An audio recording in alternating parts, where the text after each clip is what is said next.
नमस्कार, मी उषाच रेसिपीमध्ये तुमचं खूप खूप स्वागत। आज आहे नागपंचमी। नागपंचमीची तुम्हा सर्वांना हार्दिक हार्दिक शुभेच्छा। आज मी एक पारंपरिक पद्धतीची डाळ बनवली आहे। ही डाळ तुम्हा सर्वांना नक्कीच आवडेल आणि तुम्ही जरूर करून पहा। हळद मीठ टाकून तुरीची डाळ उकडवून घेतली आहे। हिरव्या मसाल्यासाठी मी कोथिंबीर, जिरं, लसूण, 5 ते 6 हिरव्या मिरच्या घेतल्या आहेत। त्याचबरोबर इथे मी अर्ध्या वाटी ओल्या नारळाचे तुकडे घेतले आहेत। आता हे सर्व आपण मिक्सरमध्ये वाटून घेऊया। गॅसवर कढई ठेवली आहे। कढई तापल्यावर त्यामध्ये आपण 2 चमच इतकं तेल घेऊया। तेल तापल्यानंतर आपण त्यामध्ये 1 चमच मोहरी टाकली आहे, जिरं 1 चमच आणि कढीपत्त्याची 5-6 पानं। चांगलं तडतडू लागलं की आपण हा मसाला केला आहे हिरवा, तो टाकूया। छान असं हलवून घेऊया। मसाला छान शिजू दे। मसाला शिजेपर्यंत आपण इथे डाळ घोटून घेऊया। छान अशी शिजली आहे डाळ, पहा अशा प्रकारे।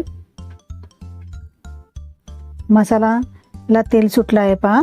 आता छान एकत्र करून आपण त्यामध्ये डाळ टाकूया। लागेल इतकं पाणी घेऊया आणि छान एकजीव करून घेऊया। मस्तच पहा, डाळीला हिरवा कलर आलेलाच आहे। अशा प्रकारे चांगले आपण एक कड काढून घेऊया। डाळीला छान उकळी येण्यासाठी मी इथे आता झाकण ठेवणार आहे। गॅस बारीकच ठेवायचा आहे।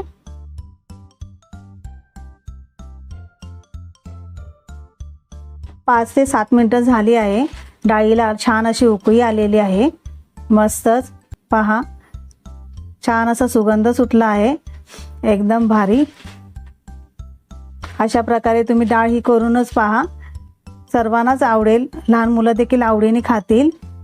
थंड झाल्यावर ही डाळ अजून घट्ट होईल आणि टेस्टी लागेल। मस्तच पहा, आता मी त्यामध्ये अजून थोडी कोथिंबीर टाकत आहे। मस्तच आता मी सर्विंग बाउलमध्ये काढते।